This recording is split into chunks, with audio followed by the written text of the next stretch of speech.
Well, thank you, Mr. Papperger, dear Armin. Good to see you, Vice Chancellor Klingbeil, dear Lars. Minister Pistorius, dear Boris. Mr. President, dear Rumen.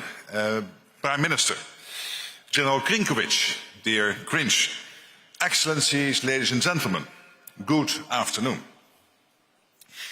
This is one of my first public speeches since the NATO summit in The Hague in late June. And it means a lot to be giving it here, in Germany, at this new work Niedersachsen factory. I'm excited to visit today. It means a lot to be here because the defense industry in Germany and across Europe and North America matters more than ever. Ensuring we are strong and successful is an absolute priority for NATO. And strong and successful is exactly what Rheinmetall is. Congratulations to you personally, Armin, and to all those people working in your fantastic company who have built this plant and ensured it's up and running in record time. I think you promised 12 months, and it was 14 months, but I don't think Pistorius, Boris, you will hold that against him. It's really staggering that you were able to pull this off.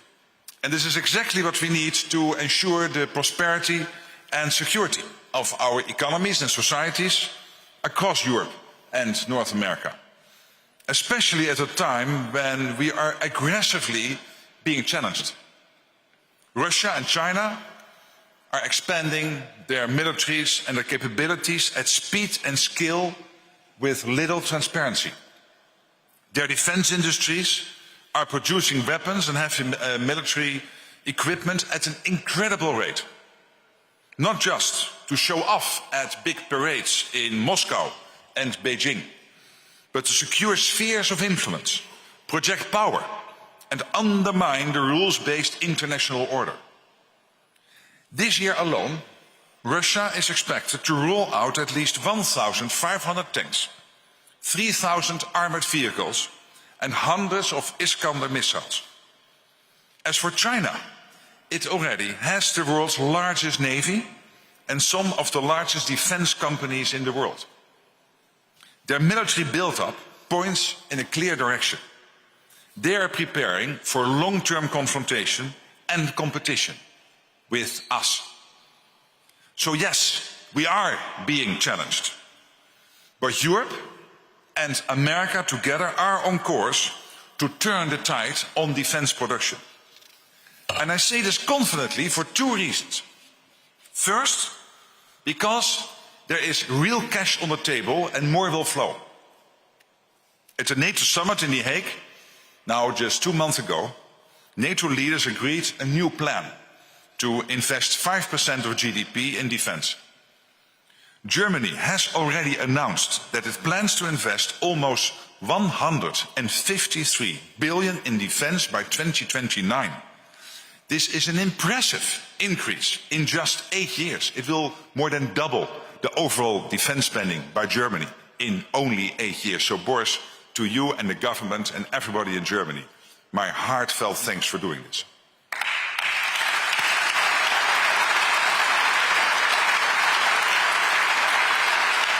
Germany is taking a leadership role, and it has to. You are the biggest economy in Europe, but you are doing it.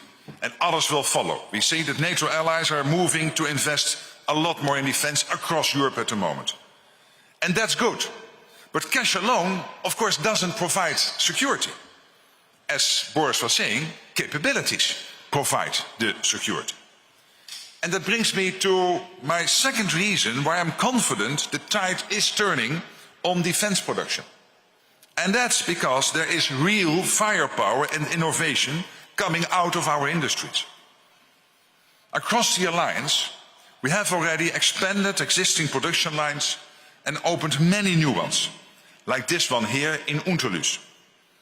This is absolutely crucial for our own security and also to keep supporting Ukraine in its fight today and to deter any aggression in the future. At NATO, We have a clear and ambitious list of capability targets, as I said. It will be shared with industry, so you have a clear view of the alliance's rearmament plans. Of course, we don't fight with a list. We fight with well-equipped and well-trained troops who need ships, jets, tanks, drones, ammunition and more. And that's what our defense industries across NATO must produce and deliver. Faster than ever. It's part of our overall deterrence. Deterrence doesn't come from 5%. Deterrence comes from the capability to indeed fight potential enemies. And Rheinmetall is extremely important here. When it comes to ammunition, this factory alone plans to produce, as Armin said, 350,000 artillery shells a year. And this will come on top of what other Rheinmetall plants are producing. This year, your plants in Germany, in Spain, in Hungary, and also, by the way, in South Africa and Australia, aim to churn out 700,000 rounds of artillery ammunition. So we have come a long way. Today, Europe's annual capacity to produce artillery ammunition is 6 times bigger than just 2 years ago. And it is expected to reach 2 million rounds by the end of this year. And Rheinmetall accounts for a big part of this growth. So every applause is warranted for you, Armin, and your people.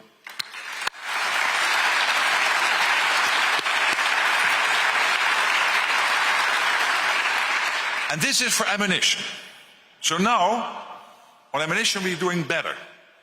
But now we need to see similar efforts to increase the production of more complex capabilities like tanks and air defense systems and missiles. So sorry, no time to rest. But you don't like rest, I know. I'm not saying it's easy, but it is absolutely necessary for our security now and in the future. As I said earlier, the challenges we face are not going away anytime soon.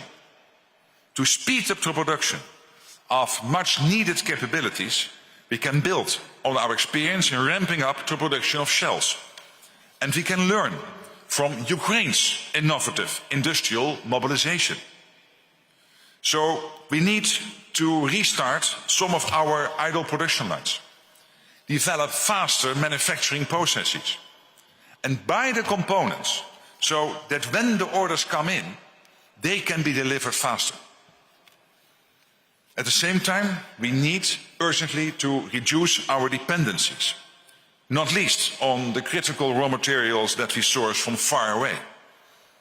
And we need to do all this while keeping prices under control, sorry Armin, so we can buy more and restock our arsenals. This is the challenge of rearmament, and it is a battle we must and will win. It matters for our security and it matters for our economic prosperity. Increased defense production is an engine of economic growth, creating thousands of new jobs, including 500 here in Unterlüß. So going forward, I urge you at Rheinmetall and across the transatlantic defense industrial base to keep production levels high, raise the bar even higher, and seize the opportunities for doing more together across the entire alliance and, of course, with our partners like Ukraine.